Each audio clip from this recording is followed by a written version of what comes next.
Hey, this is WWE and ECW alumni, the Blue Meanie, and you're listening to PCW.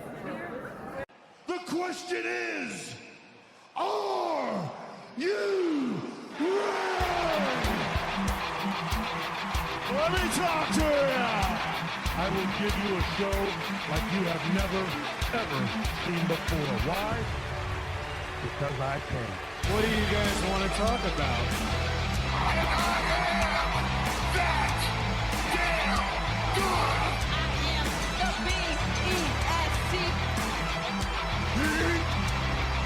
And the color red in a world full of black and white. I am the eater of worlds. Yeah, it's just a man.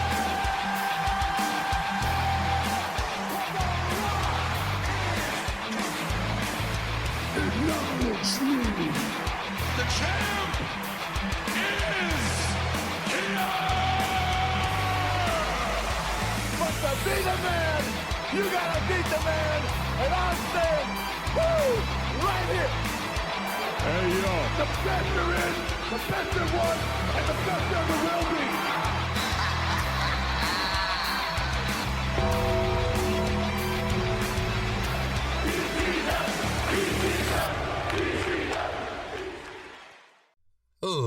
Ladies and gentlemen, boys and girls, children of all ages, welcome back to another episode of PCW Podcast Championship Wrestling. I am your host, Wayne, also known as Semi-Dry Chicken, and this is episode 121. We're doing Night of Champions 2026 review that took place in Saudi Arabia. Let's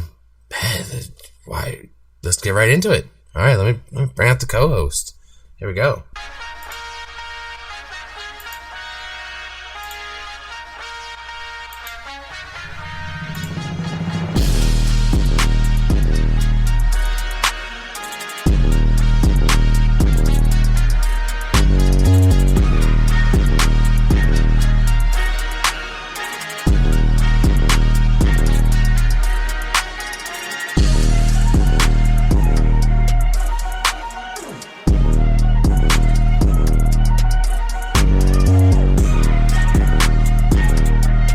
Dre, welcome back, buddy. Yo, what it do, PCW crew? Not much. It's a hot day, man. It is in the high 90s here in PA. I'm sure it's just as hot down there where you're at. Yep, and it's only going to get hotter over the next couple of days. They're talking about heat index approaching 110. 110, dude. That's fucking crazy. Alright, let's talk about some chill guy. Well, I know a guy who's pretty chill.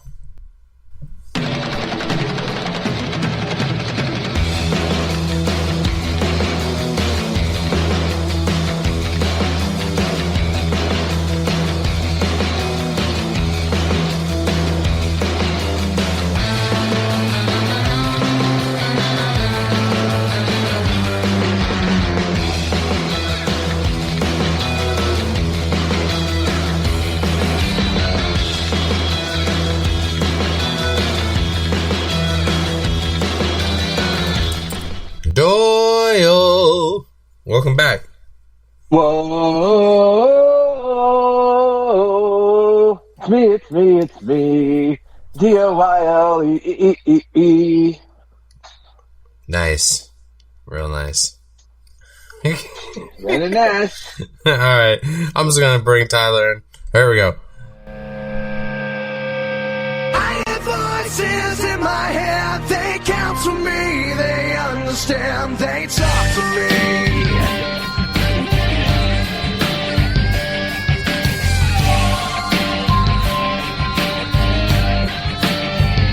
You got jewels in your religion, all designed to keep you safe, but when rules start getting... And just like that, the gang's all here. Welcome back, Tyler.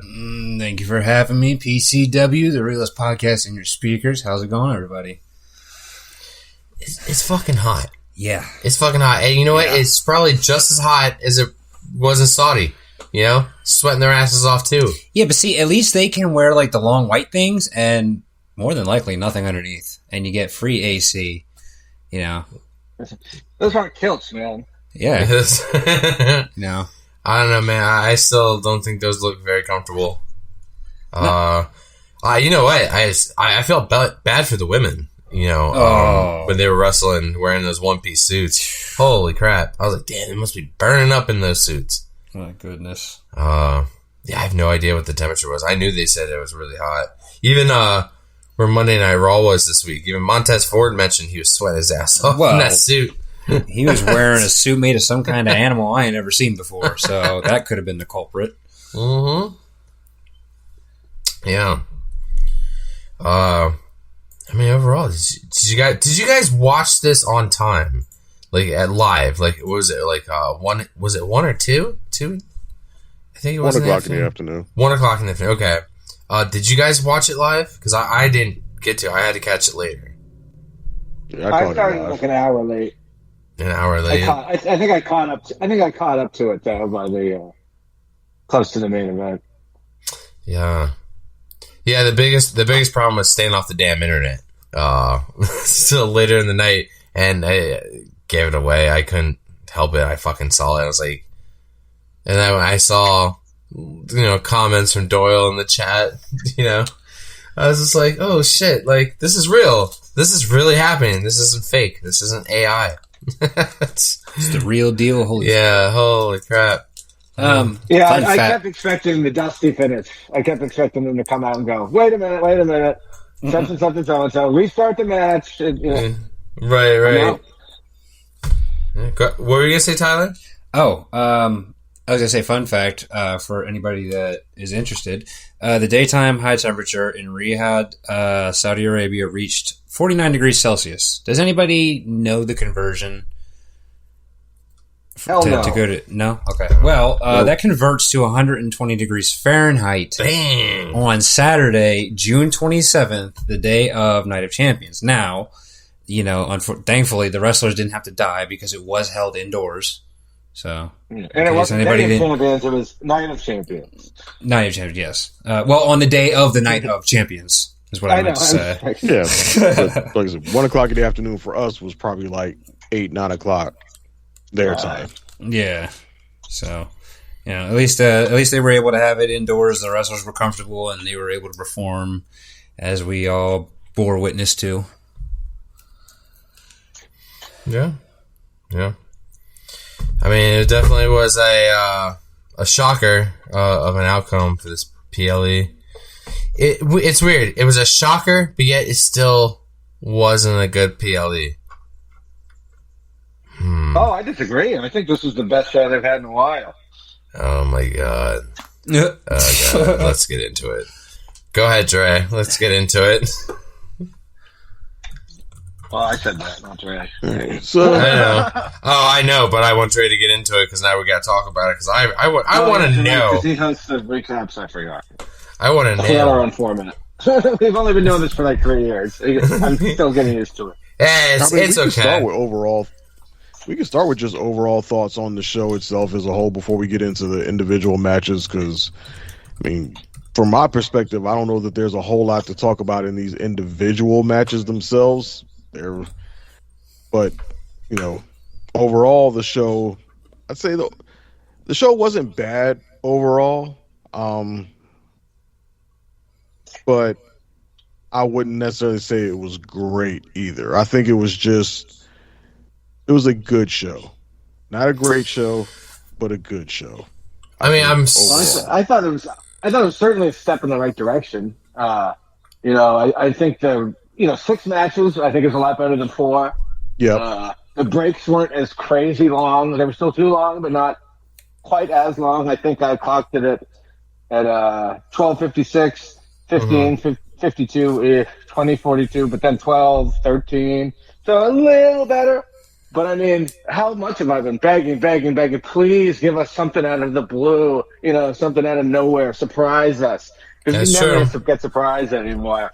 And not only did we get surprised, but it didn't happen after 12 haluva kicks and, interference from, Tom, Dick, and Harry. It was just a fucking roll-up. You know what I mean? We'll get into that match. But I mean, I just thought everything just trending better than it has been, I thought. Right. Okay. Well, faster we get through these other matches, we can get to the main thing that happened. So let's go ahead and start it off with the first match, which was the King of the Ring Finals with Obafemi versus Jey Uso, which saw Obafemi win by pinfall. This match, for my money, I think was better than I thought it was going to be. We're all well aware of Jay's limitations in the ring, and his tendency to stick to a very small pocket of moves that he does repeatedly. Not saying he didn't do that in this match, but he did at least add a little bit more to it. There was at least some level of psychology, I could say, into the match, in the sense that he threw everything he had at Oba, and it wasn't enough to stop him. So he seemed to make the conscious thought to dig deeper in his bag and pull out a sleeper move, given that he's like, okay, I won the title with this move. Let me try this if nothing else is going to work. And so at least some level of psychology. I do appreciate the fact that it was not a squash match, and the fact that Jay did, put up a decent fight against Obafemi.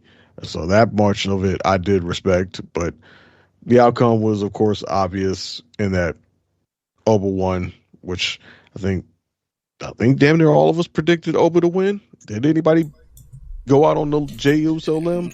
Oh, we all did. Tyler has all the predictions. Yeah, what were they? We all did not. I know I picked Oba. Oh, well, if you picked Oba, then okay. So then we all picked Jay, and you're the only one that picked Oba. Well, I didn't want them to do what they did do, which was have him give up his title shot to go face Lesnar. That just seemed like the worst possible outcome to me. Just because it makes the whole tournament for naught. And I get trying to slow roll Oba a little. I get it. I think I made the Superman comparison a lot. It's how hard it is to tell a good Superman story because nothing can hurt the guy.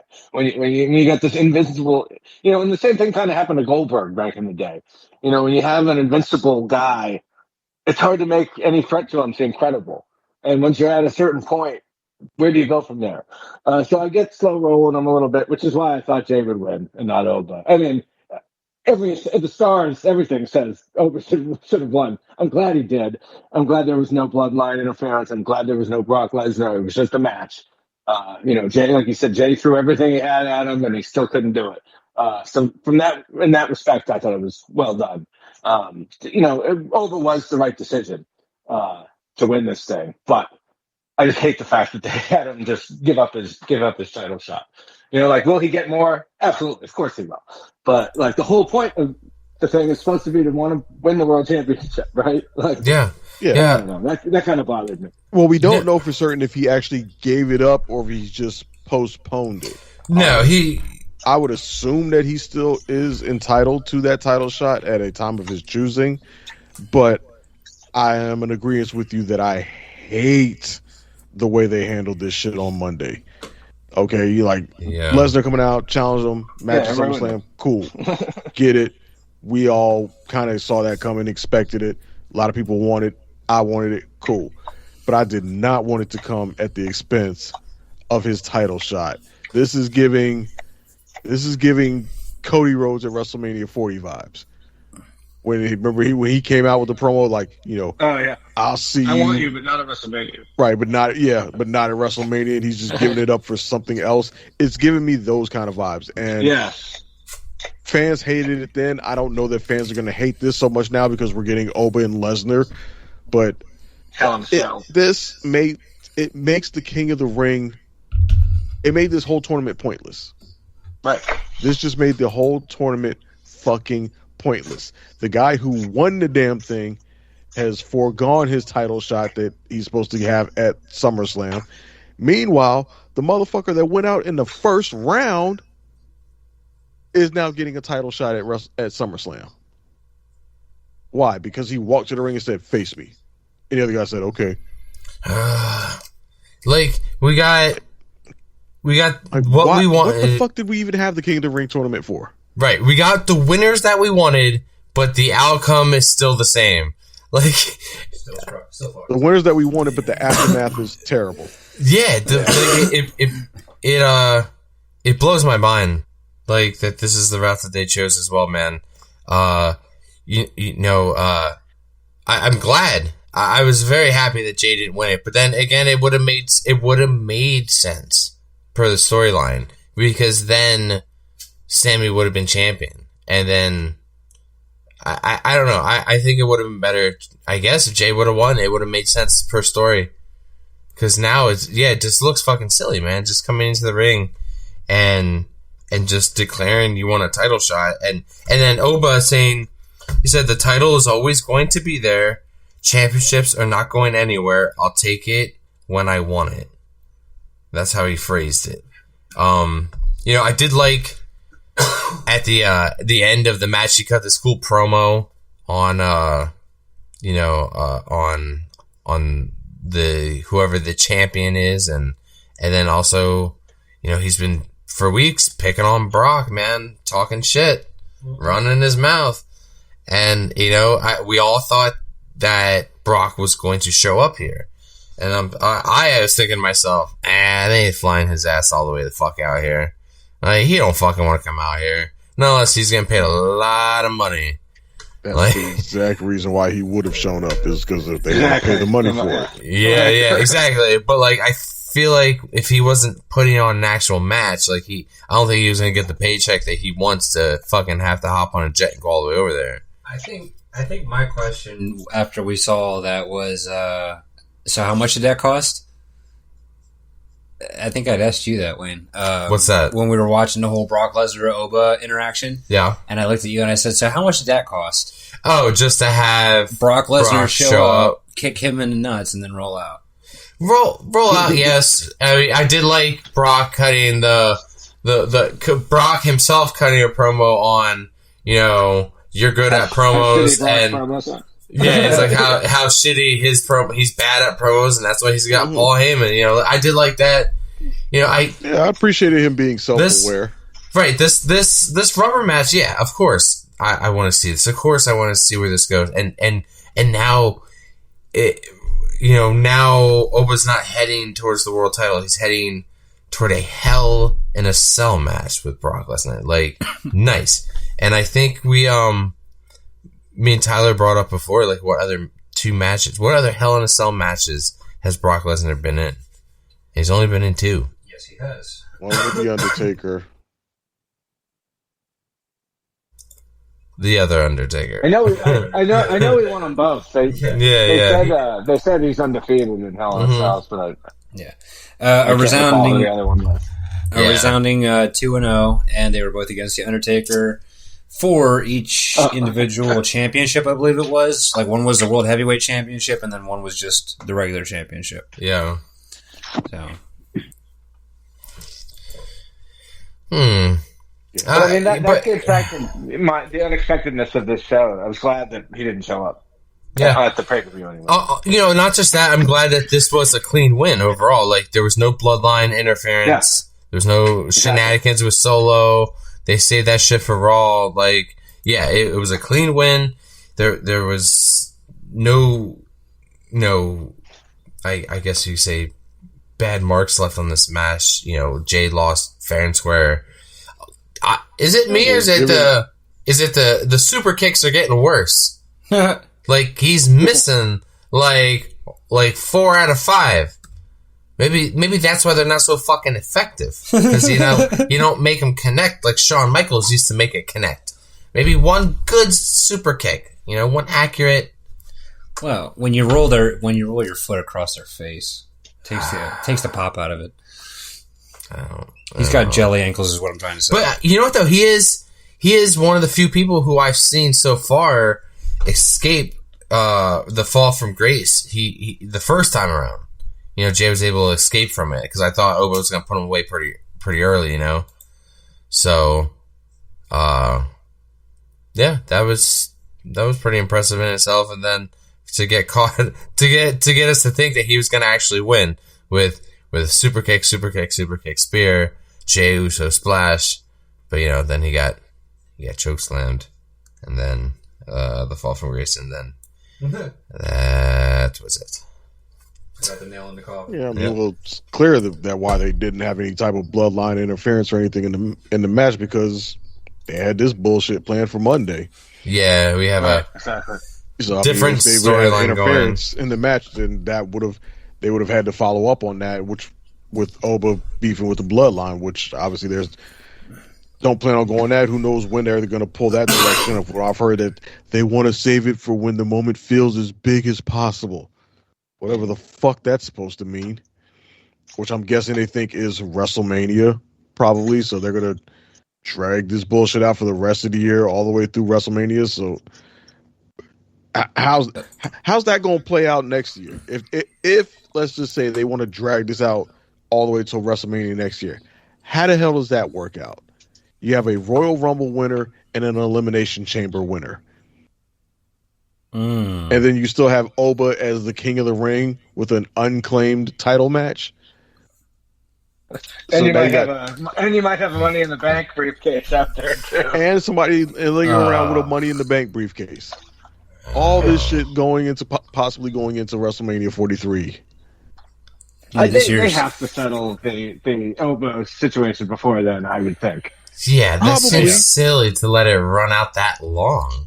They would, it seems like they would probably have to do it beforehand. So when would the moment feel as big as possible?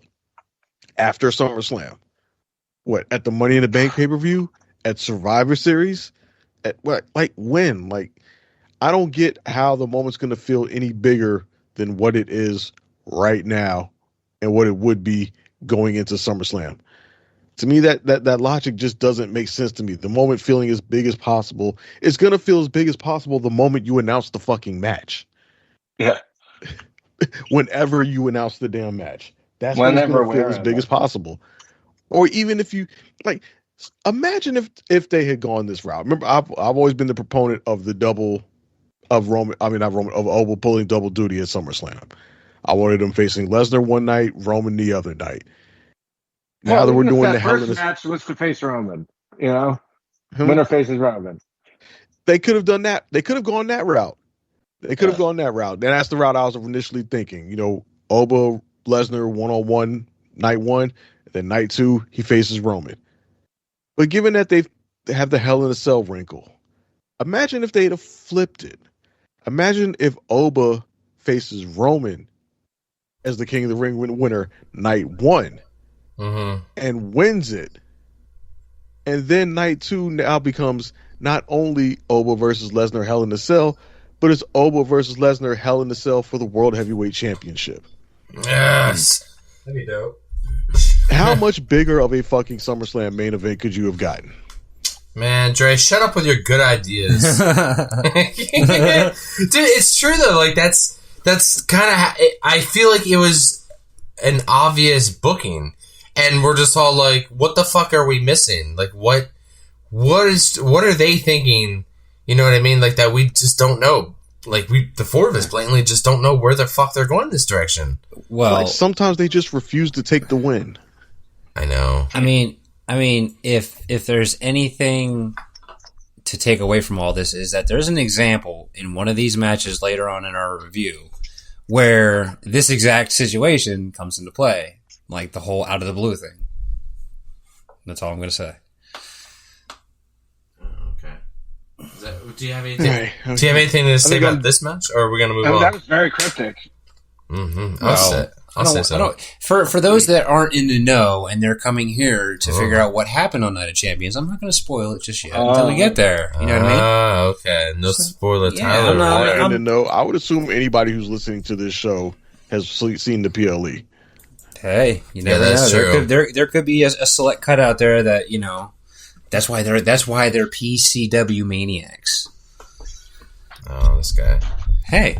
Well, let's ask them. Have either of you watched? Yeah.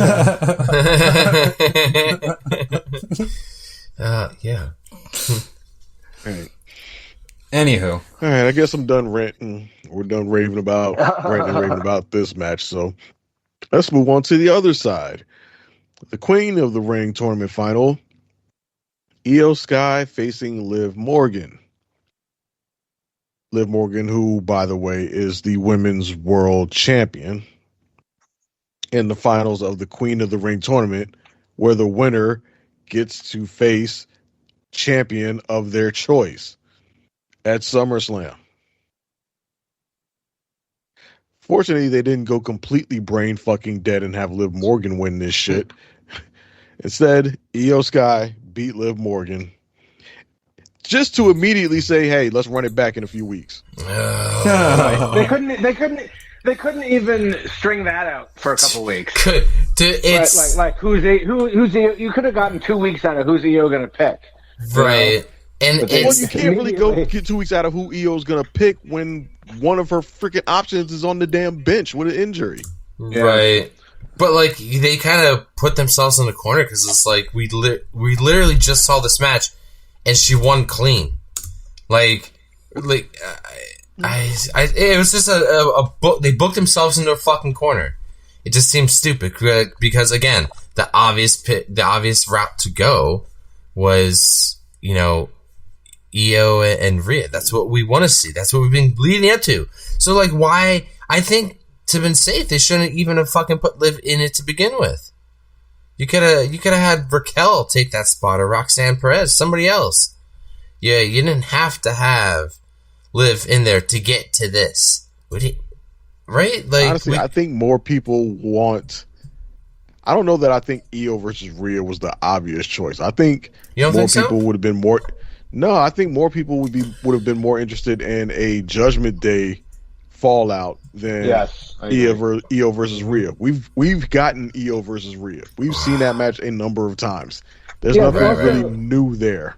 mhm. Right, but when that happens again, it's going to need to build up. It's not going to be. It can't just be a just because match.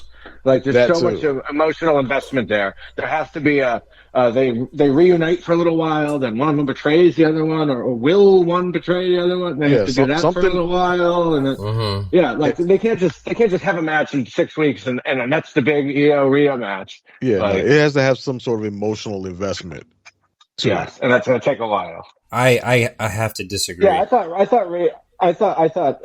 Raquel Liv would have been so much better for SummerSlam. Either Yes. one, Raquel or Roxanne, would have been the better choice. Nothing against Io. I love Io, but the whole Queen of the Ring tournament has been terrible to Weird. me. Yeah. Weird and terrible from the beginning.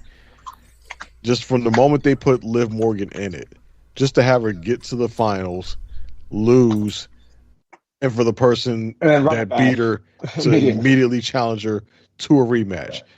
I mean, on the one hand, this puts pressure on Io and Liv to outdo themselves at SummerSlam, because this match, setting everything else aside, this was actually a really good match between the two. I agree, but I thought it could have been better. And then when they immediately were like, "We're doing the rematch," I go, "Oh, okay, that makes sense. They're leaving something on the field. They're leaving a little bit on the field." Sure. I But do we agree. think they're going to It get more than 15 it minutes at wasn't SummerSlam? I would hope so. Because It that's what was they a very got good tonight, match. or that's what they got Yeah, at this show. Because it was a very good match. You're absolutely right about that. But I was expecting more, Right. which is kind of unfair, I suppose. But I don't think it's too Tyler. unfair. I mean, we both know they're capable of more. Right. They're absolutely capable of cooking if given the time. But now that we've gotten this match, and we're going to get it all over again in 4 weeks, that really puts the pressure on them to deliver more, because this match itself is going to be fresh in people's minds still 4 weeks from now. Tyler, you said you disagreed. yeah, you were Yeah. about to say something. Excuse me. As far as like how to execute, like if we were talking about like a Rio and Io and Rhea storyline, I can't see another situation where women are tagged up and then they lose and then the frustration boils over. We just saw that with Bayley and Lyra. Can we get something different for breaking up a women's tag team? Because it's the same thing over and over. I get it. People get emotional and everything, but if that was how it was to go, I understand, but I mean, there's plenty of other ways it could go. Look at Julia and Kiana James. Oh, wait, that's a bad example. But I just. No, I'm good. Sorry. I was gonna say, yeah. If we had more faith in WWE's creative right now, then yeah, we could sit here and say that there are more directions that they could go. Sure, but one, I don't have much faith in their creative, in WWE creative right now to come up with something more interesting and new for their storyline. At least not at this point in time, while they're trying to juggle so many other things. Maybe if they have less things to juggle and they can focus exclusively on this match or make this one of their top priorities, an Rhea match, then yeah, I could have some confidence in it. But as it stands right now, no, I wouldn't have much confidence in it. And again, we're not that far removed from them being friends, and tagged up. They specifically went their separate ways very intentionally for them to do their own thing. Yeah. It wouldn't make much sense for them to be pulled right back into each other's orbit so quickly. And again, Rhea is on the sideline injured, so I don't know what, if anything, they're doing with her right now. Which, sidebar, it is not lost on me the amount of crickets that have been present about Rhea being champion, not defending the title, even if it is due to injury, but just nothing, and they just not doing anything about it. Whereas if this been a different champion, the noise would have been deafening. Like a Logan Paul, maybe. He got his title snatched. Dude, he wasn't even undressed yet. Yeah, no, we're not talking about him. Yeah, I know. Yeah. Right. Liv or Jade. Right. Both of them had reigns without much action, and people would not shut the fuck up about it. Liv Morgan's had this title this long and hasn't done anything. Jade had the title this long and hasn't done anything. How long Rhea been champion and ain't did shit with it? Nobody's saying nothing. At this point, Rhea fans are simps to me. They are. That's the only explanation for it. They are simps. Well, now, Rhea fans are simping hard for Rhea. She can do no wrong in their eyes, but other people get held to different standards. They're simps. Rhea fans are simps at this point. Simps for their little goth queen. Damn, dude, tell us how you really feel. Tired of acting like they not. Jeez.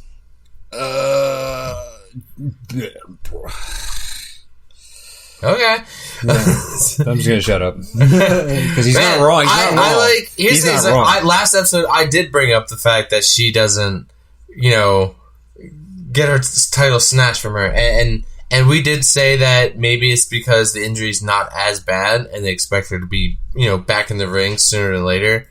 But the route we're going, I don't think so. So I've said it, and I still believe in it.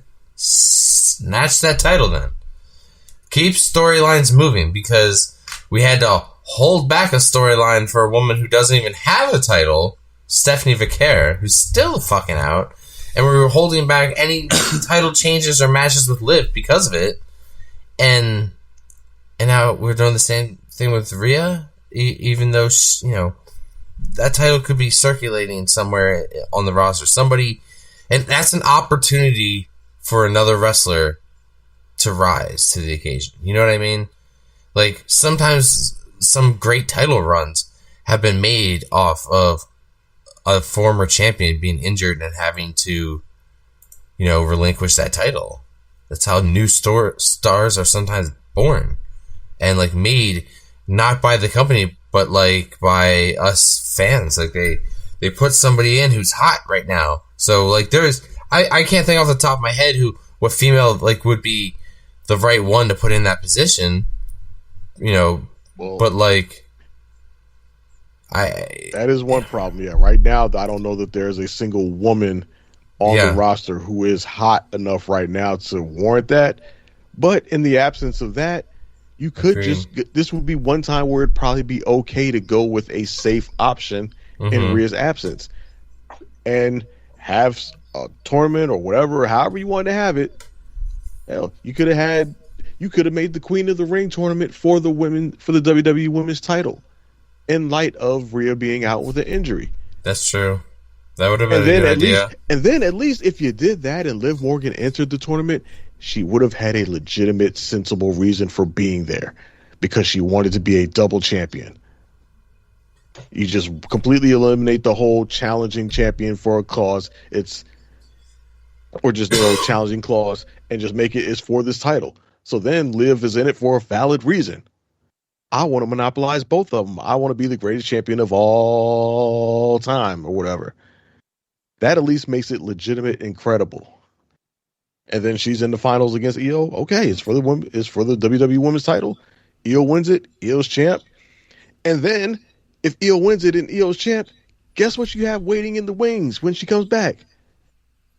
Io versus Rhea storyline built in right there. If you want to go back to it that quickly, it's right there for you. Yeah, true. Or you could go the safe route and put it on somebody like Charlotte. If you want to go someone safe until Rhea can return, give it to Charlotte. If you want to shock everybody and break the mold, you got a beast like Lash Legend right there. Yo. You have options other than just, damn, this person's out. She's super popular, so we don't want to take the title off of her. So we're just going to sit and do nothing. Yeah. And just wait. I'm always for throwing it on Charlotte Flair. Why not, right? Let's get her up there to 16 times. She's a 14-time women's champion, so why not? And she's likable enough now that I wouldn't be opposed to it. Oh my god!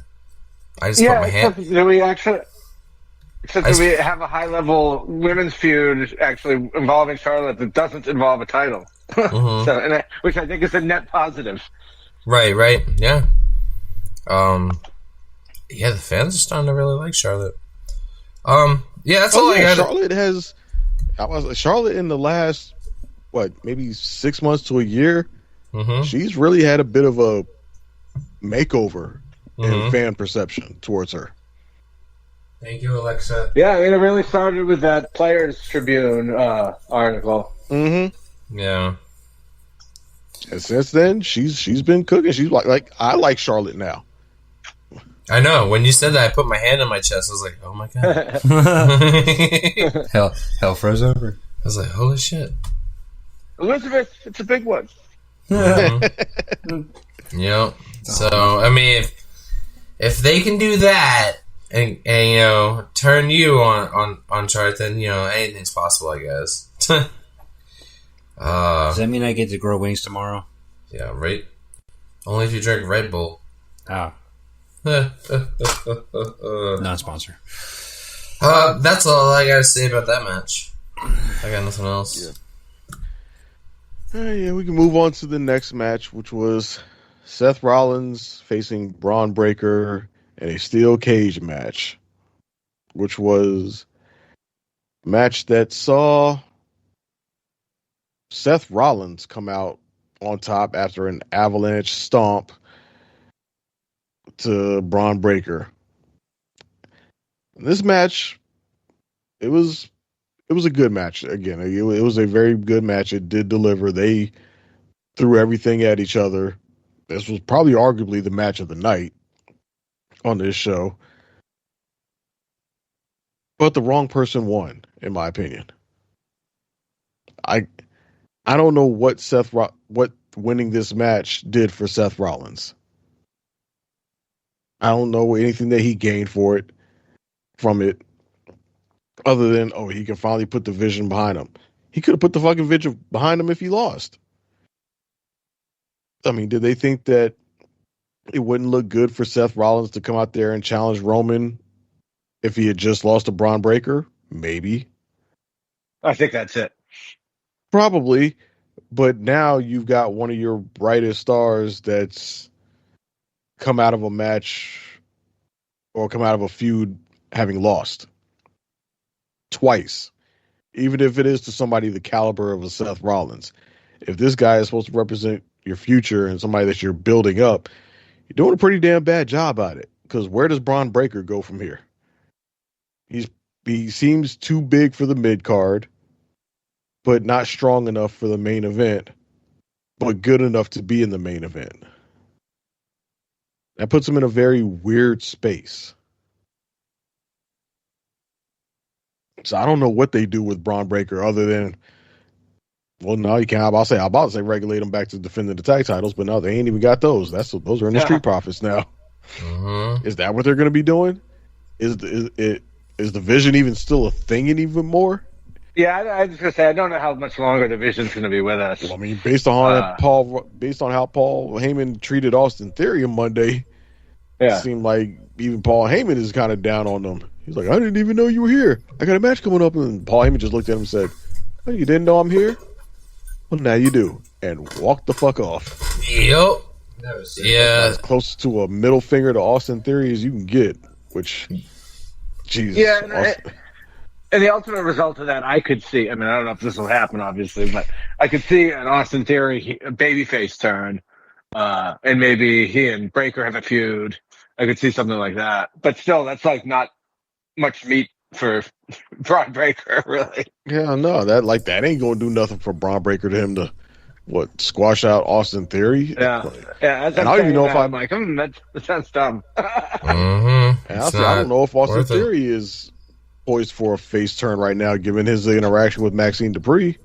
Like, yeah, definitely not. To me, that wasn't a babyface interaction that he had with her. Yeah. Now he's working as a heel right now. Anyway, it would be hard to get Austin Theory over as a face right now. I wouldn't. Hard. Yeah, I wouldn't. Nah, he's like Logan Paul. It's like just one of those guys you're probably just gonna boo. It's just forever. That's how it's gonna be. Well, I would not put him in the Logan Paul category. I think Logan Paul is damn near a forever heel because people just don't like that motherfucker. I don't know that people feel that way about Austin Theory. I think people, for the most part, just don't care about Austin Theory. They haven't been given any reason to invest in him as a character. Logan Paul, motherfuckers just fucking hate Logan Paul, period. Yeah, it's a natural feeling.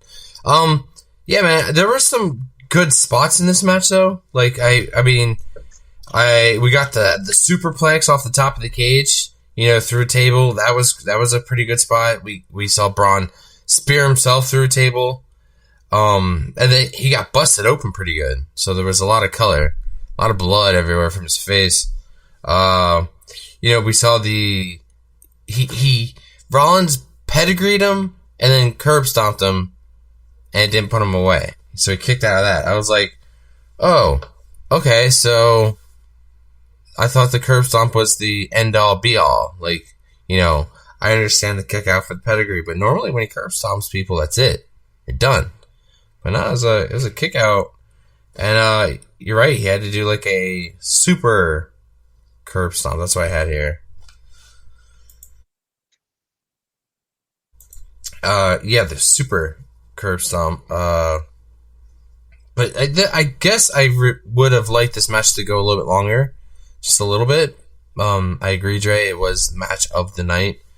And after seeing Monday Night Raw, the Vision is pretty much... It was like 20 minutes long. How much longer It was like 20 minutes long. How much longer did you want it to be? Was it? It was the longest match. Yeah, it was the longest match of the night. Oh, 19-5.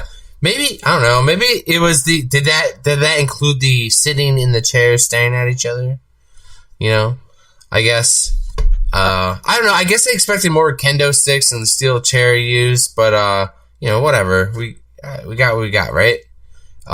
This feud is now over. Let's put it behind us. Hopefully the Vision gets disbanded because of the terrible luck. You got the titles off of them, right? You got the feud over with. Cool. Disband them. Paul, like, how he suddenly, like, left, like, last night, like, the way he, like, what you said, Dre, I think that's a great sign in the direction of their heading if they're breaking this group up. Where they go with Bron, because he's just been fucking losing matches, man. He's just been, he lost to CM Punk when he had that world title shot, then he lost the tag titles recently, and, he's been not having such good luck with his injury, this year. So, yeah, dude, I don't know where the hell we put Bron. King of the Ring is gone. Rumble is gone. Money in the Bank? Question mark? I mean, like, where Maybe. else do you? Yeah, I mean, that could be a guy. Be a fun Monday in the Bank. Because if not on Monday Night Raw, I feel like he's gonna get buried, or not buried, but overshadowed by guys like Oba and even Javon Evans.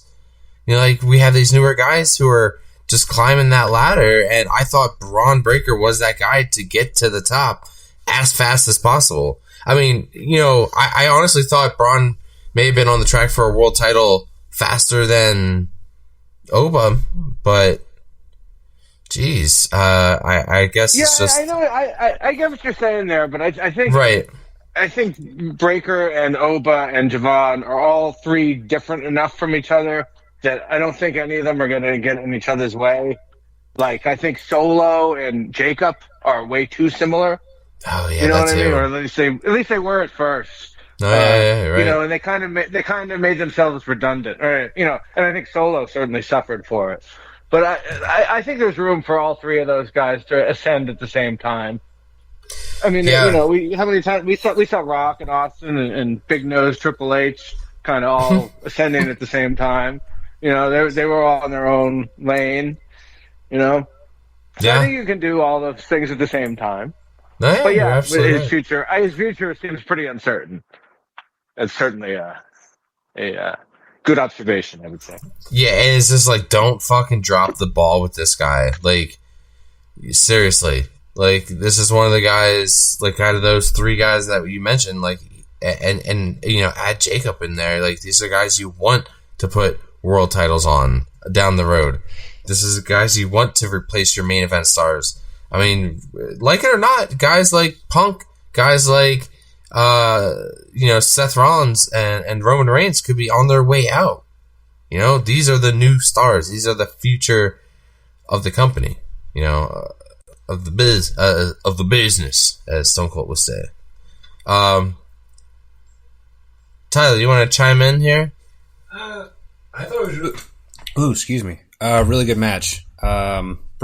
Was breathing down the wrong tube there for a second. I thought they utilized pretty much everything that they could in the environment. You know, it was very physical. Especially Bron taking that ricochet table shot after he got freaking slammed through it. I don't know if anybody else caught that, but that's what busted him open. Oh yeah. Well, that was good. I thought, and like some people are super averse to blood, right? I am not one of those people, but I don't need to see it every fucking match, Right? Even though this was on accident, the purpose of blood would have been fine, because like this is a place where blood made a lot of sense, you know? Right. I think it added. I think Bron Breakker's face fucking dripping there at the end made the match better. Yep. It really added and it enhanced, like you said, even if it was accidentally, like it, you know, just having that little bit of in there, it adds to the intensity, you know, that they're trying to, you know, and it was well done. I like it, like you guys said at the beginning, possibly match of the night, and I mean, if we're gonna talk about the stomp, you know, Jay's super kick, like.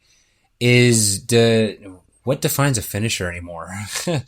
You know, but you know, Rollins getting the win, and we know where he's headed now. And I don't know. It's trying to scratch my head for Breakker and figuring out what to do with him.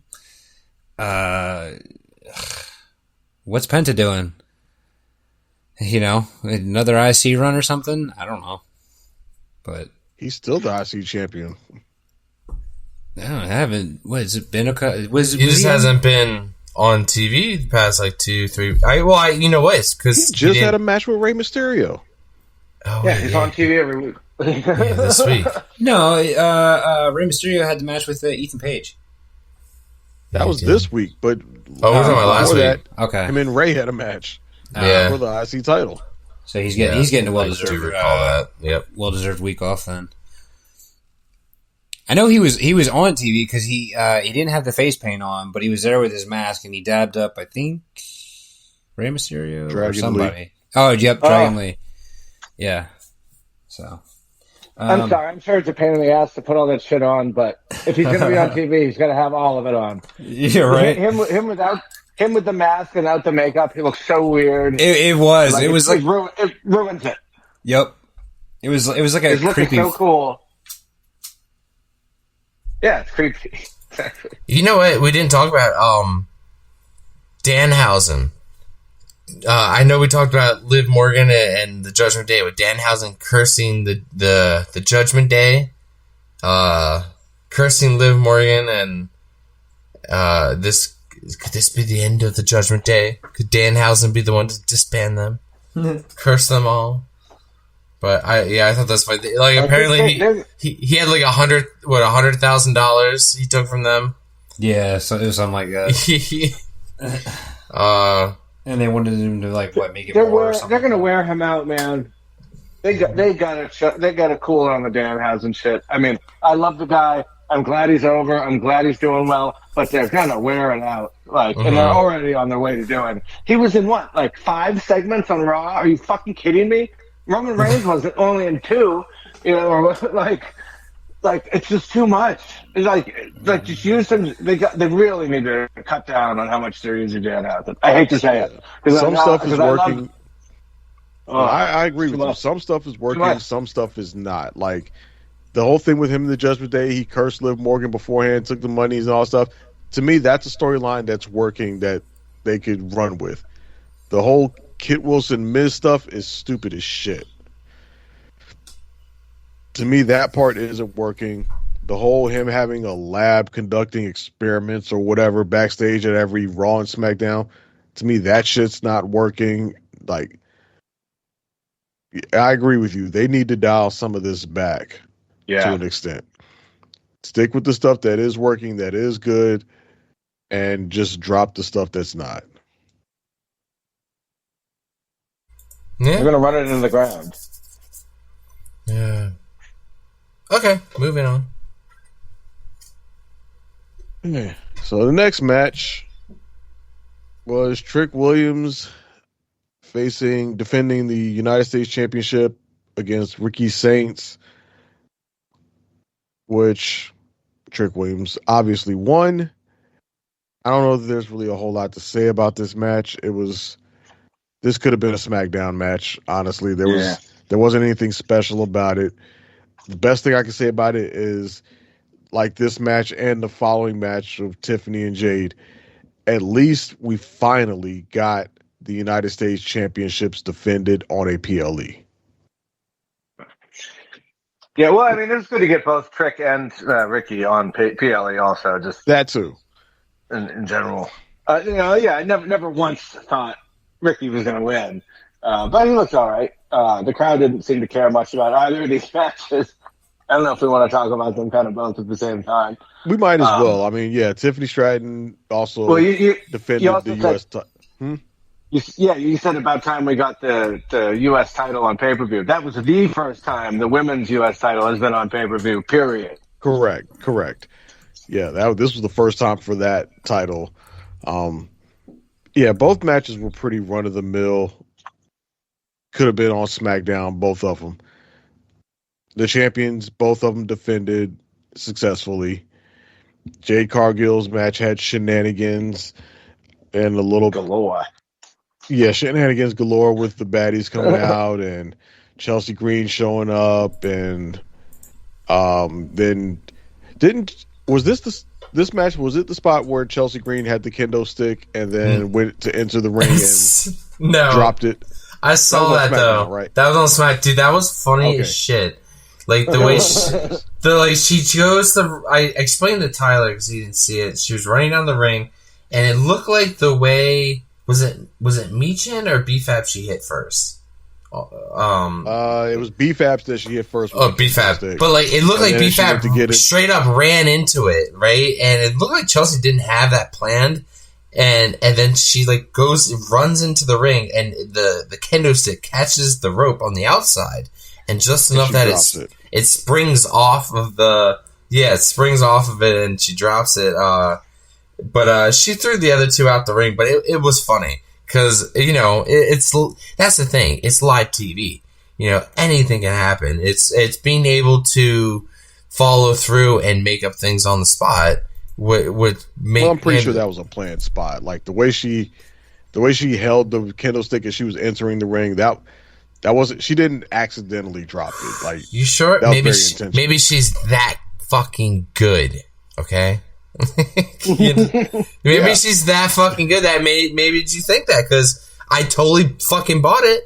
I bought it. You bought it. We all bought it. I mean, it was funny.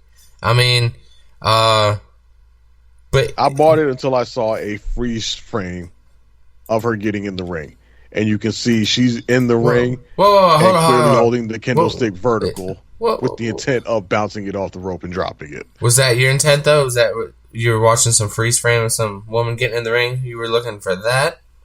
Is that what you were looking at? No, I saw a post on social media where people talked about the spot, and the freeze frame image they used was that. Oh, okay. Okay. It was used for good, not for evil. Gotcha. Yeah, dude, like these two matches, I mean, if we're like combining these two here, they are just basic SmackDown throwaway matches, right? Tricky versus Ricky. And Tiffy versus Jade. Very standard fucking matches. Very. If there was a time for me to go to the bathroom, it might have been during one of those matches. I guess having the interference of all the women in the Tiffany and Stratton match may have been a little bit exciting. I think they're more working their way towards Jade and Charlotte. It looks like they've been teasing a lot of. I guess that's where we're heading for those two.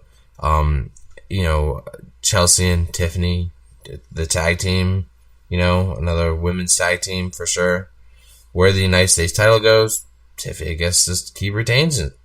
I don't know who else she has.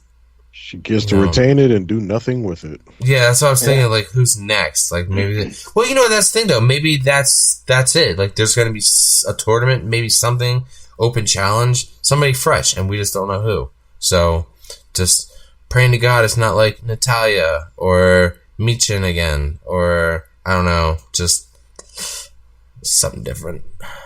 Something different. But anyway, yeah. Tiffy ain't doing nothing for that belt, and that belt ain't doing nothing for her. No, and you know what?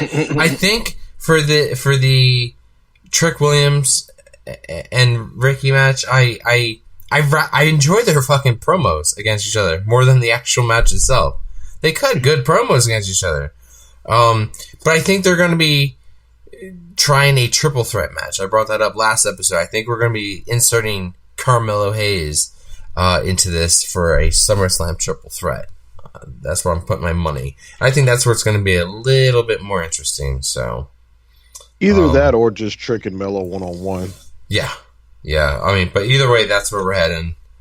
Tyler, let's get your input. You're pretty quiet over there, sir. Go ahead. You still alive? Taking notes? Yeah, I'm taking notes, studying, and getting ready for the next stuff.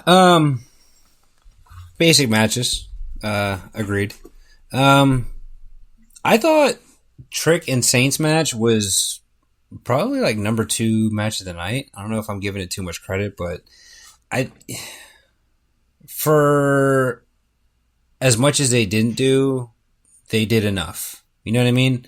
Like it didn't need to be like one of those high flying, like rough and tumble, ground and pound matches. They did just enough to make it mean something and maybe show some promise in Saints. I mean, I think like you guys said, it was a foregone conclusion. They're not taking the title off of Trick anytime soon. But it showed how far Saints has come along since signing over from AEW and being in NXT and I said it to Wayne too. I'm really glad. I don't know what I don't know what the conception is in the business as far as like when you go from one to another, if they would like smother you or something like that as far as like your development. But I'm glad to see that they haven't been doing that with guys like Ethan Page and Ricky Saints. You know what I mean? They brought him in, they're giving him a fair shake, and you're seeing him on PLEs, So maybe with more time, the crowd will grow on Saints. I've seen a few things from him I like already. So only time will tell for him. But as for what's next for Trick and TIFF, I guess we'll see. Only time will tell.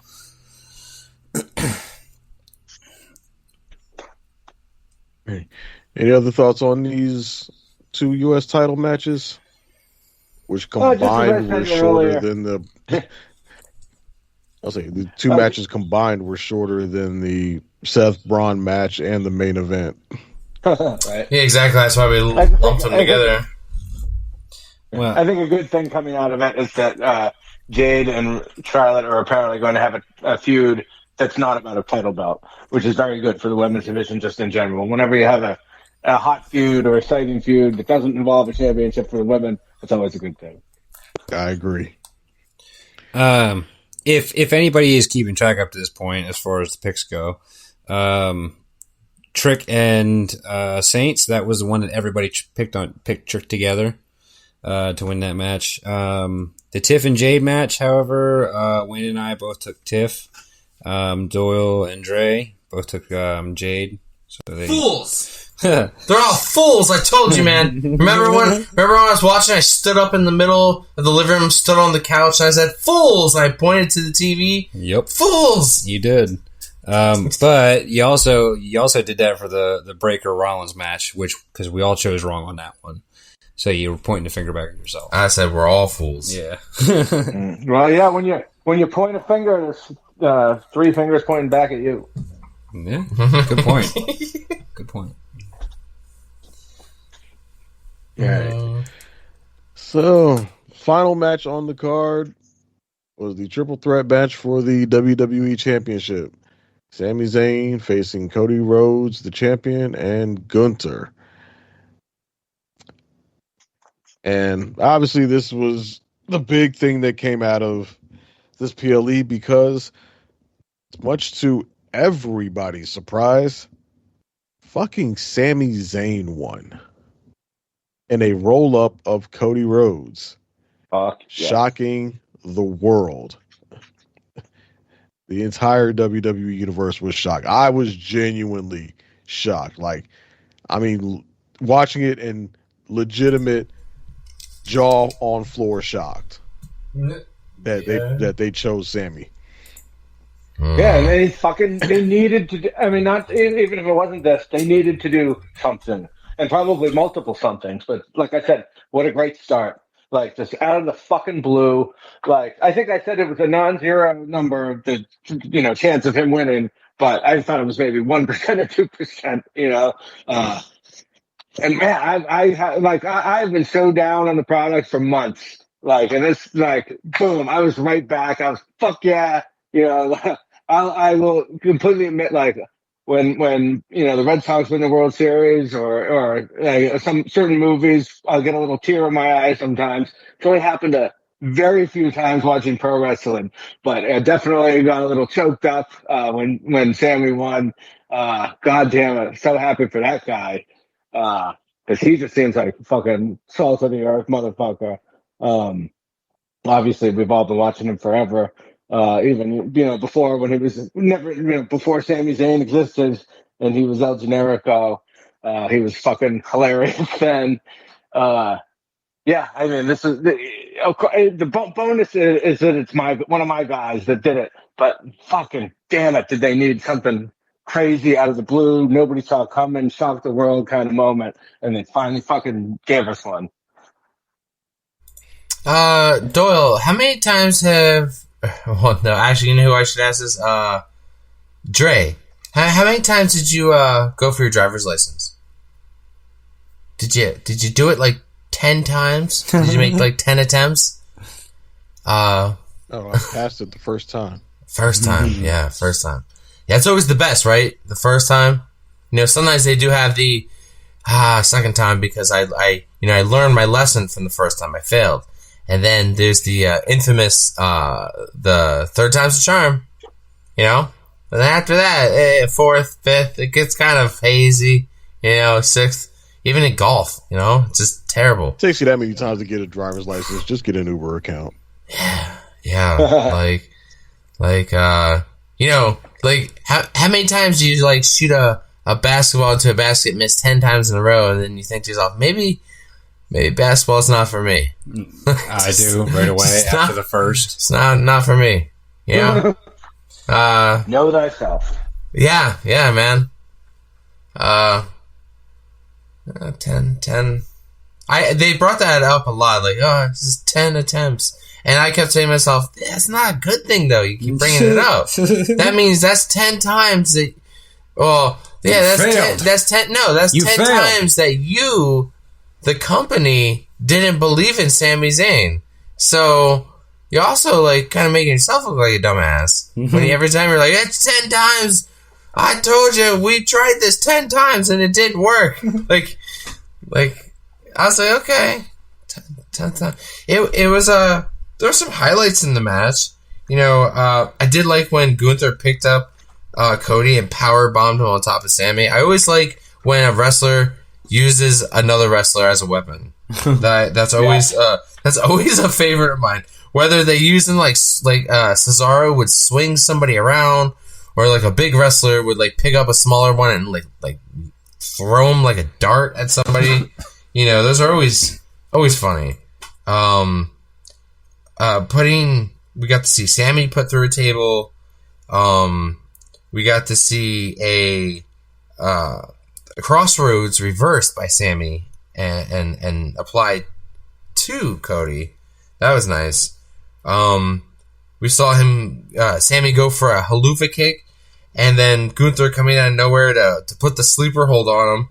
And then we had the double crossroads. Oh, man. Never seen the double crossroads before. Yeah, and then the match ends with a crossroads that reversed into a roll-up. Like, is that how you want your first one to go? A roll-up, man? That's how you'll be remembered. A roll-up. Well, so? I know. Sting won his first one time. I know. I get it. He'll be remembered. The keyword there is he'll be remembered. Exactly. You're right.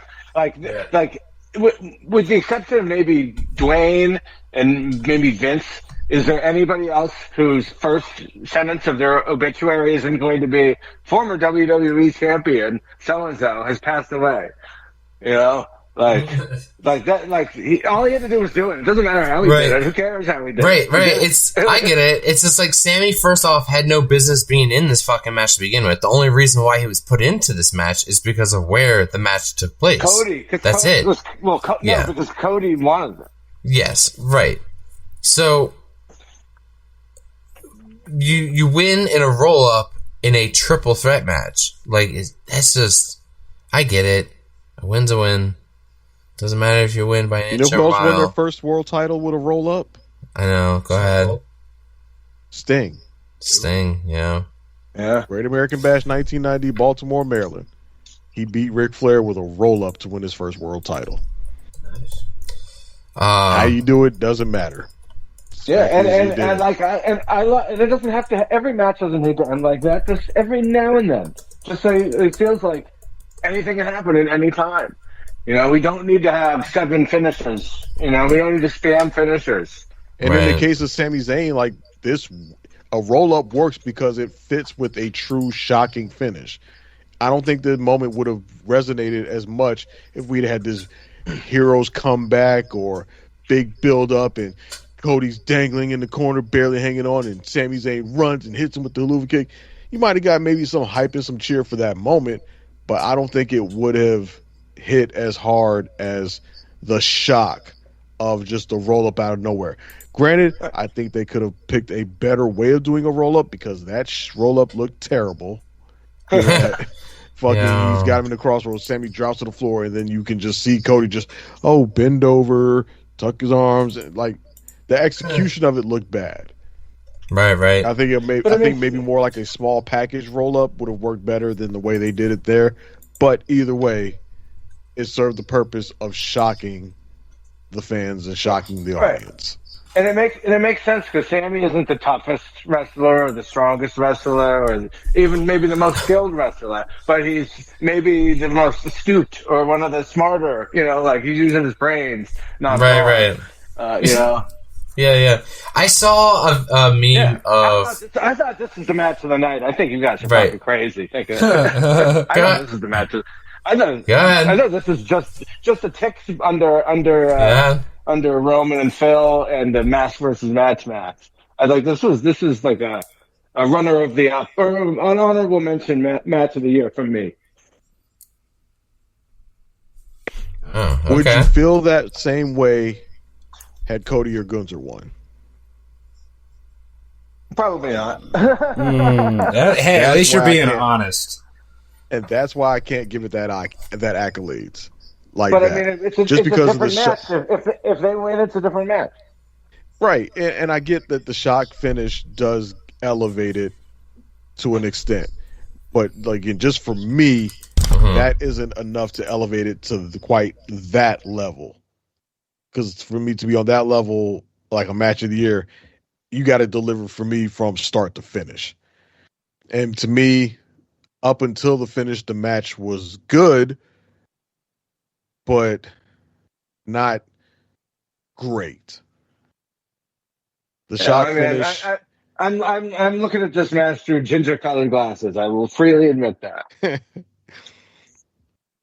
But and again, it really. I'm sorry. Ginger tinted glasses. Is that what you said? That is awesome. I've never heard that before. Oh my god! And I mean, for me, my thoughts coming out of it was more about not reflecting on the match itself, but the decision. Like, why did they choose Sammy? Why here? Why now? I mean, one obvious reason for why now is because Saudi Arabia. Yeah, they wanted to capitalize on the moment here, as opposed to presumably their original plan was to do it at WrestleMania, but I guess they just didn't want to wait that long. And again, they wanted to shock everybody. So now that we're here, why? Now that we're here, where do we go from here with Sammy? What's the end? Because he's the champion, but do people really believe that he's going to be the champion for long? Nope. And to me now they've put themselves in a delicate situation, because if say Sammy loses the title in like 2 weeks, and the title ends up going back on Cody or on Gunther or somebody, to me, that's going to cheapen this whole thing. It's like, okay, y'all just did it for... People are going to look back on it and say they just did this for a cheap pop. Yeah, you got the feel-good moment of Sami Zayn being the champion. We've seen all the posts from Kevin Owens and Becky Lynch and all the fan reactions and all that stuff. You just did it for the cheap pop. You just did it to have another viral moment to get people talking. Let me ask you a question. Go ahead. How do you feel about Kofi Mania? God damn it, Doyle! I was gonna ask the same thing. Yep. I was like, damn, you're describing Kofi Mania to a T, because I wouldn't be surprised if next week you fucking hear Sammy's like, you know what? I'll have an open challenge then for the title for SummerSlam. Chun. Fucking Brock Lesnar come out, take him out in 5 seconds. I don't think they're equal comparisons. No. What about? I don't think they're equal comparisons. Kofi Mania had a lot more build up. Kofi Mania wasn't a shock out of nowhere title win. What I'm asking is, does the fact that Kofi's title reign kind of sucks and ended shittily, does that ruin it for you? The fact that it ended shittily, the way it ended, match it does taint it. It soured it. Yeah, it's like he said, like Wayne just said, it's a sour note on that run. Run, yes. Because that's all he had it, but also how long did not saying contributing to it being sour, but how long was Kofi's run? Kofi at least got a couple months out of it. Yeah, right. But still, like, what was the memorable matches and stuff from Kofi's title run? The only thing that stands out to me is the beginning and the end. For Kofi, yeah, exactly. and I wonder, and didn't he have a match with Randy Orton in there in between too? Where he kind of returned the favor on the whole stupid thing that killed his initial push. Okay, maybe he probably did, but like it's not memorable. I remember I the Randy literally Orton just match, but remembered I it. don't think that was. I don't think that was during his title reign. I could be wrong about that. Yeah. And it was at Madison Square Garden on Raw, but I I don't thought think that was Kofi while he was champion, but I could be wrong. But I remember the match. The match I assume you're talking. Like he jumps off the guardrail. It's like puts him through a table. something to that effect. No, it's not. But either way, still Anyway. my overall point is like I don't consider this moment with Sami Zayn comparable to Kofi Mania. I just don't consider the two to be comparable. I just meant does having what comes after, does that ruin the title win? That I was think all I was. Yeah, and to that point, I think you were saying yes. it does. You were saying it does, and I was just asking you if you also thought that about another thing. That's all. I'm not disagreeing with you. Yeah. And to fully answer that, like I said, yes, the way Kofi's title run ended did leave a sour taste on that reign. So yeah, how something ends does matter. And also for Sammy's standpoint, if it, like I said, if it's like a cheap 2-week title run, yeah, that's really going to put a damper on it. Now, if he gets a couple of months out of it, if somehow he makes it past SummerSlam still champion, then we may be onto something here. Even if he gets to SummerSlam and has a good match where he loses, I think that will work to not dampen this moment.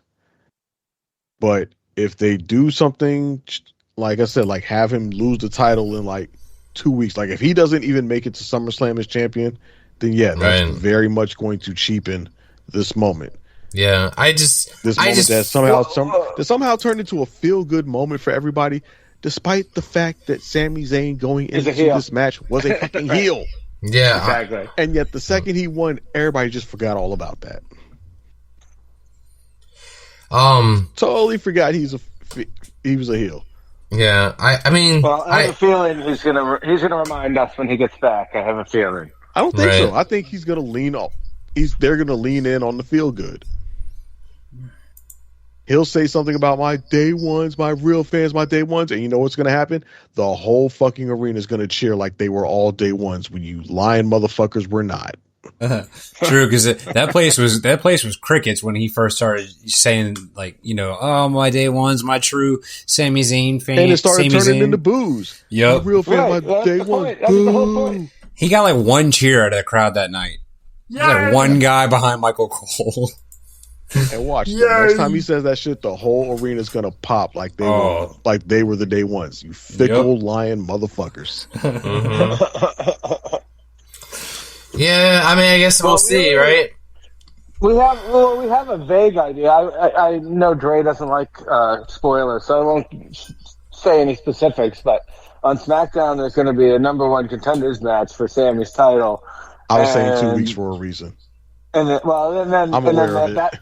That match will take place next week on Raw, supposedly. So Sammy's title reign may not last very long. Okay, wait, hold on. Someone tell me, because I'm out of the loop, and I think Tyler is too, but I want to be in the loop. Tell me the joke. Who is it?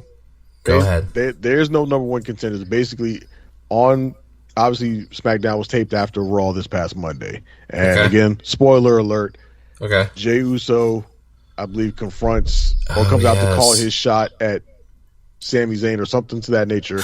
But Jey Uso and Cody Rhodes have a confrontation in the ring, which leads to them facing each other on Raw, I believe, next week in a number one contenders match for Sami Zayn's WWE title.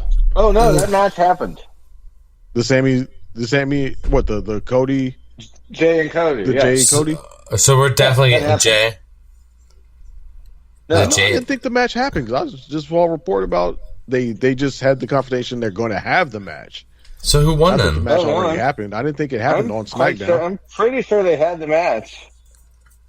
Who won then? Maybe I'm getting wrong, Cody. Maybe I'm getting that wrong, but. Oh, okay. So we're gonna run Cody and Sammy. Ugh. The balls it would take to have Sammy beat Cody. Oh, well, he could. Saturday Night Live. Or, not Saturday Night Live. Saturday Night's main event. Between now and SummerSlam also. So maybe that might be an opportunity to... I see a series... I hope he goes on a fucking long run. I hear that. I see a series of low blows. That's how this man will hold his title. Low blows all the way through to the top. You're talking about like the same level of low blow that Brock put on Oba? Because that thing came from... That thing came from I just south. double checked. You were... Yeah. I'm sorry. I was going to say, I just double checked and Doyle, you were correct. Cody Rhodes did battle Jey Uso in a number one contenders match, which Cody Rhodes did win. And Cody Rhodes is going to challenge Sami Zayn at Raw in Chicago, July 6th. Right. Well, that was the next thing I was going to get to. The fuck sense does that goddamn make that the SmackDown title is going to be defended on Raw in Chicago? Like, well, because... Hold on. Well, it's Chicago. It's Chicago, yeah. Hold on. Here comes Philip J. Brooks. Imagine he's gonna... And the last time we saw him, he was talking to Cody. So I could see maybe a three-way with Phil, Cody, and Sammy in the future, maybe. Or maybe Phil ends up challenging Sammy. That might be kind of fun, even though they're not upset. That feels like a real stupid roundabout way to get there. That's what WWE's all about, Dre. Stupid ways. Pull it from SmackDown, put it on Raw. To put it back on SmackDown. Phil in there, just so we can get CM Punk in there. Yeah. Some say you have to lose. Saying, hey, Punk, SmackDown, we're going to be in Wichita, Kansas. Bring your ass. Yeah. Some say you have to win the King of the Ring tournament by beating the women's champion, the current champion, to then face her again for the title. So it's weird. This company is fucking weird. Confusing. It is. You know what? If you were watching wrestling, like you guys were like, you know, you're watching it with your woman, your girlfriend, you're on a date, whatever, your wife, and she's not a casual watcher, right? And you're trying to explain to her this, right? And she's just been watching the past 2 weeks or 3 weeks with you, and you're trying to explain this to her, and she goes, well, that doesn't make sense. Why would she be in this tournament when she's already the champion? And people are like, but then she beat her. Doesn't she get the title? Oh, no. She has to beat her, but it's a completely separate thing. But once she does, she has to face her again. But, yeah, it's weird. Yeah. And then we have this guy, we have a person who can come in at any time with a briefcase. Yeah, sometimes explaining wrestling logic to people who don't watch wrestling is always funny. It's like trying to explain rocket telemetry. You know what I mean? Like how the rocket is able to know where it's gone, and you're like, oh, here we go. Yeah, like when you try and explain to them why wrestlers can't climb ladders. Mm-hmm. They can. Any other final thoughts on the on the show itself? No. The only other thing I have is just nothing on the pay-per-view. I did hear, it broke a few hours ago that former AEW wrestler, as we know him as a WWE wrestler, as Big Cass, AEW star Big Bill, has been known to, or he has been let go from AEW. His contract is out. So he might be reuniting with Enzo Amore. They've been seen at the Performance Center. I was going to say, the article I saw said that he was headed to WWE. Yeah. Isn't Enzo on TNA, though? Enzo's not even... With a title? Enzo's not even wrestling, correct? He's not with the company currently. I don't know that he's not signed to any of the big three. I thought he just appeared on TNA not too long ago. Is he? I was saying, is he on TV anywhere? That's what I thought. So, with a I belt, thought too. he just appeared on TNA recently, like a week or two ago. oh, he's He appeared hanging around the bathroom at that ECW show me and Dre went to WrestleMania weekend. That's not odd He at all. spent that whole show hanging by the bathroom door. I don't know what the hell he was doing. They bada won't know. boom, realest guy in the room. How you doing? Yeah. How you doing? Oh, shit. Man, I am excited if that's true. If they're coming back, Dude. but it throw a little. I mean, just imagine the promos between them and the Street Profits. Oh, my God. That's the very first feud I want to see. The Street Profits I hope and the them. profits are broken up by then. Oh my God. No, the Street Profits aren't going to be broken. Hey, you know what? Now that we're kind of done with the pay-per-view, I want to bring this up to you guys. What do you guys feel about Seth Rollins like permanently teaming up with the Street Profits? Oh, No, my God. No? Really? You don't like that idea at all?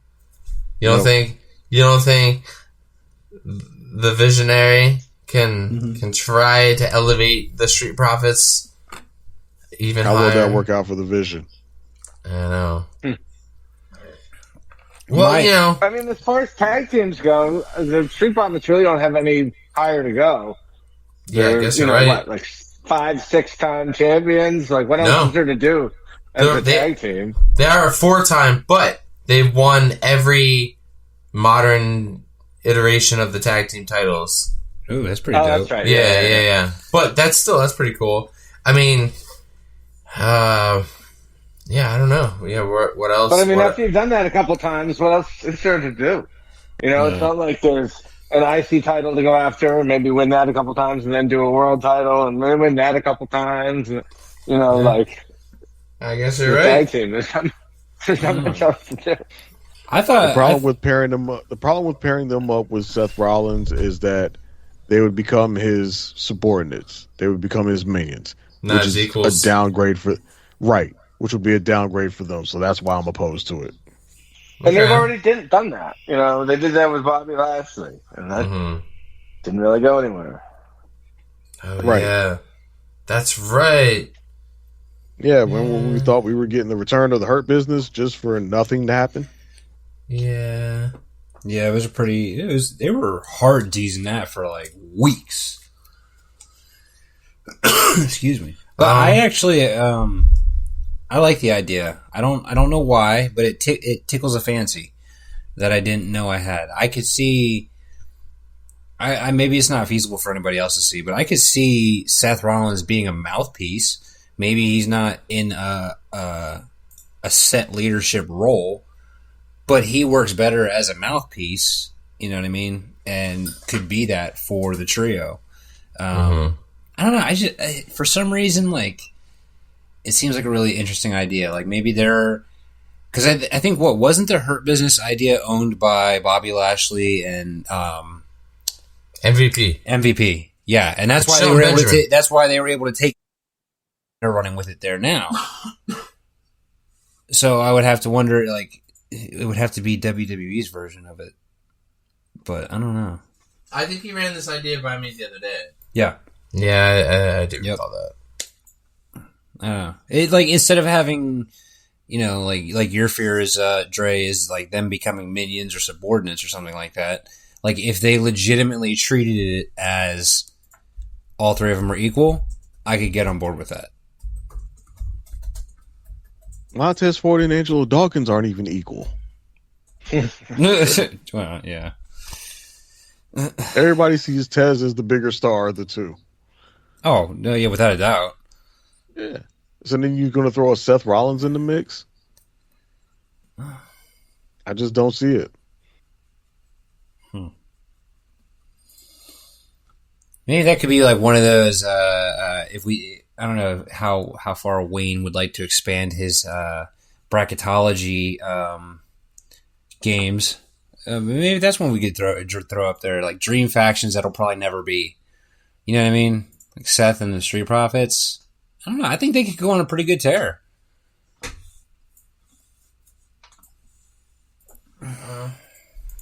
Well, I mean, to be honest, I think the next bracket I want to work on is the crazy shit Vince McMahon has done. Oh, and then I want to break it down to what is the craziest thing Vince has done.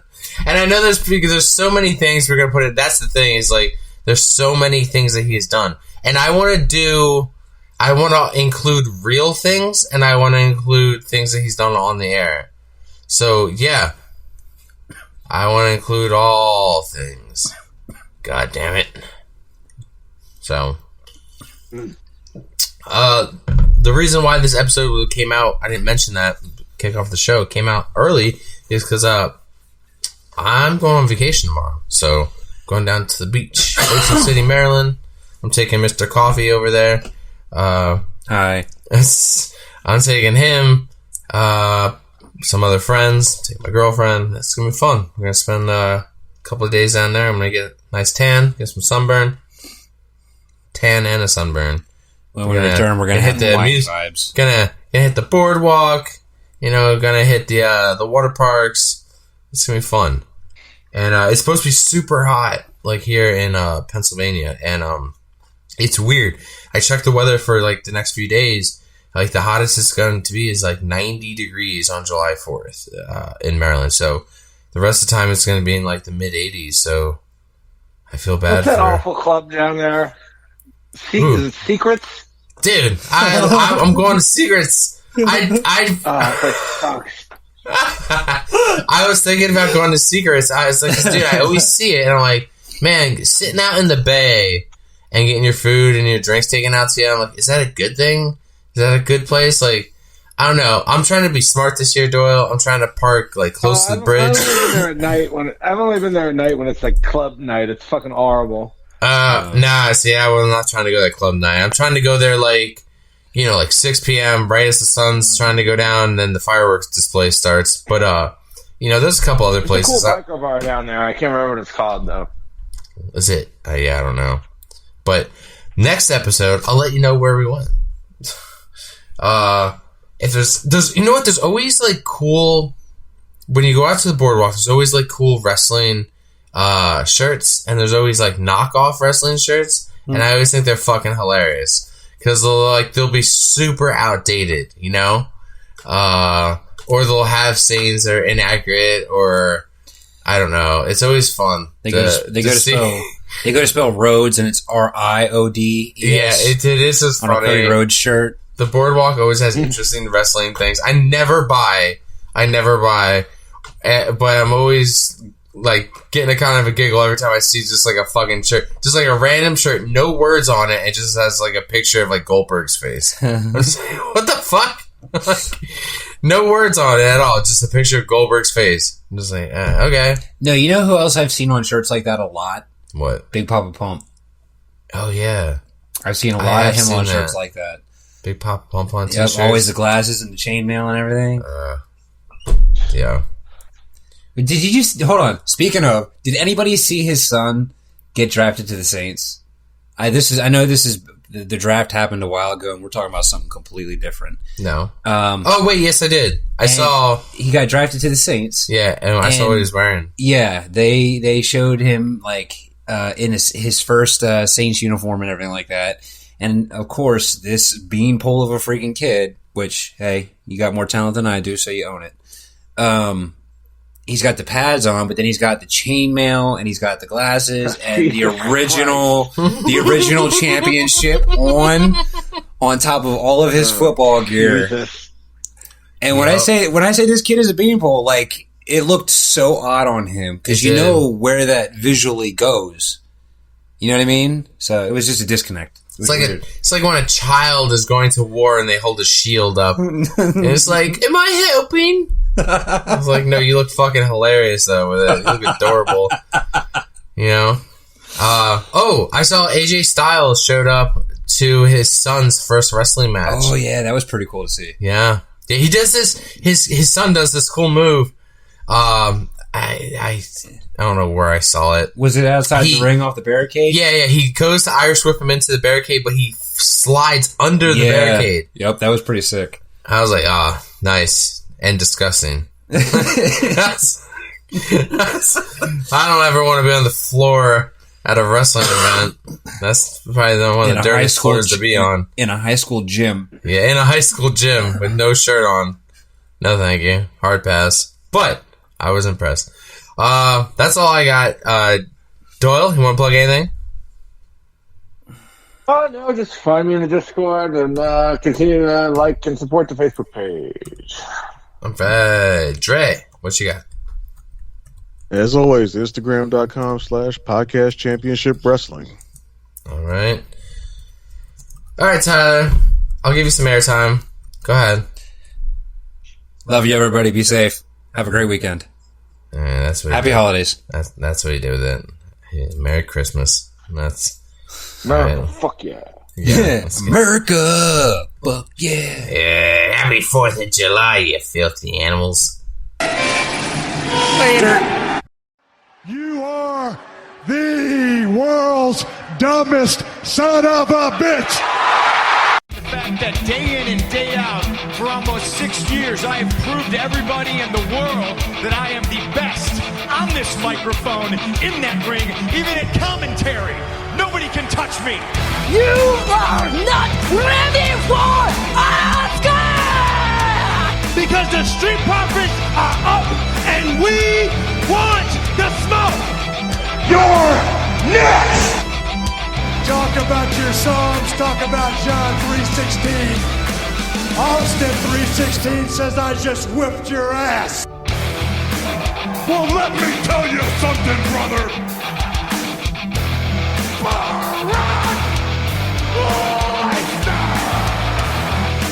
New day! Cream will rise to the top. Oh yeah, Macho Madness here. Welcome to the Kevin Owens Show. Lately, he just hasn't been very oozy.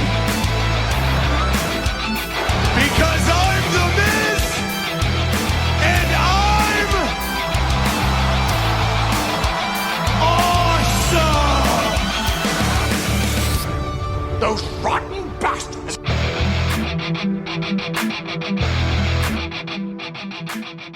Bye-bye, bitch.